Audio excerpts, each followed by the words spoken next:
Oh, you're fine. How's it going, man? It's going all right. How are you? Good. Well, first, I wanted to thank you for serving our country. I think that's awesome that you did that, and I really respect you for that. Thank you very much. Yeah.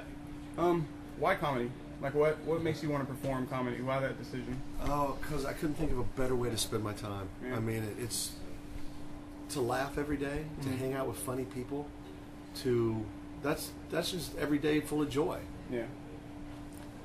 I can't imagine doing anything else. Like when you quit flight school, did you get made fun of for that? No, I didn't get made fun of. Some people questioned it. Yeah. You know, people were like, "What are you doing? They're paying us money to fly planes. You know, we're Top Gun. This is cool stuff. What are you doing?" And and I totally respected that because that was their passion.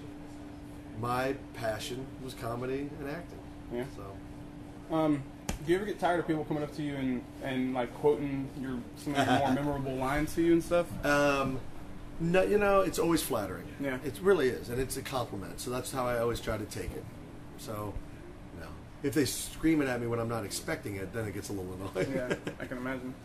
What was it like working with Patrice O'Neal in Nature Calls? This being his last film, unfortunately. Yeah. It was an honor. You know, he was such a great stand-up comedian and a talented actor, and I'm glad I got to spend some time with him. I'm glad I didn't miss that opportunity. Yeah. And I consider myself lucky for having that opportunity. All right. Another one of your films is showing here at South by Southwest, the 21 Jump Street, obviously. What was it like working with Channing Tatum and Jonah Hill? Awesome. Yeah. Jonah's a genius, like a for real genius. He's so funny, so talented, such a great writer and producer. It would be an honor to work with him anytime. That was a really cool experience. Channing, I hadn't met until this film. I kind of knew Jonah before, but I hadn't met Channing until this, and I couldn't have been happier. He's a really good dude. Very funny. He knows comedy. He knows his way around a bit. He's a great actor. I hope he does more comedies because he's a really funny dude. Yeah. I've already seen the film, and I was like blown away by like how funny he actually was in it. I was very surprised. Yeah. There's a scene at the end that I don't want to ruin for anybody else, but that you do something kind of outrageous, and I've never exactly seen before. Was that like actually in the script, or is that something y'all kind of came up with on the spot? It was not in the script, and we came up with it on the spot. We were shooting. It was a night shoot, and we were doing stuff, and we were improvising, and we just kept improvising. And when you improvise, you heighten, and it went to a funny place. Yeah, I really like that. So, I mean, like, how much of that film was actually improv? I mean, not. I wouldn't call it. It's hard to put it in terms like that because. You do what's scripted because that's what the studio paid for. You have to do that. But once you do 1 or 2 or 3 takes, you start to get comfortable and you start to loosen up and play within that context. So within the scenes, there would be improvising. We'd try different things, little things here and there. But we stayed to the script for a big part of it. But there are definitely parts of the movie that were not on the page that you'll see in the movie. Yeah. What was it like playing the bad guy in this film? Spoiler alert. I can't. Yeah, that's fine. I can tell you what it was like playing my character. My character was fun. Yeah. He's the track coach and the gym teacher at the high school that Jonah and Channing infiltrate. And I had many football coaches and drill instructors and alpha males in my life that I kind of pulled from to create this guy, and so it was fun. Yeah. Let's see. You've had a lot of roles that I consider scene stealers or movie stealers, based on just like how just come off the screen and like with your hilarious lines that you deliver. Like, are we ever going to be able to see you in an actual like leading role where you are the man of the film? That is the goal. Yeah, that's the goal. I would love an opportunity to lead.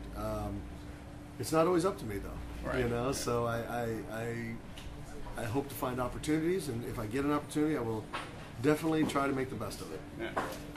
Who do you like to do improv with?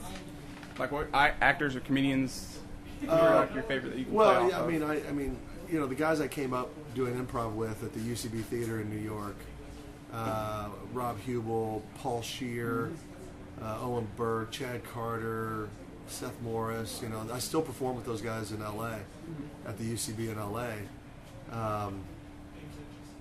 You know, anybody who has kind of an improv background, who knows the general rules of improv and knows how to play a bit.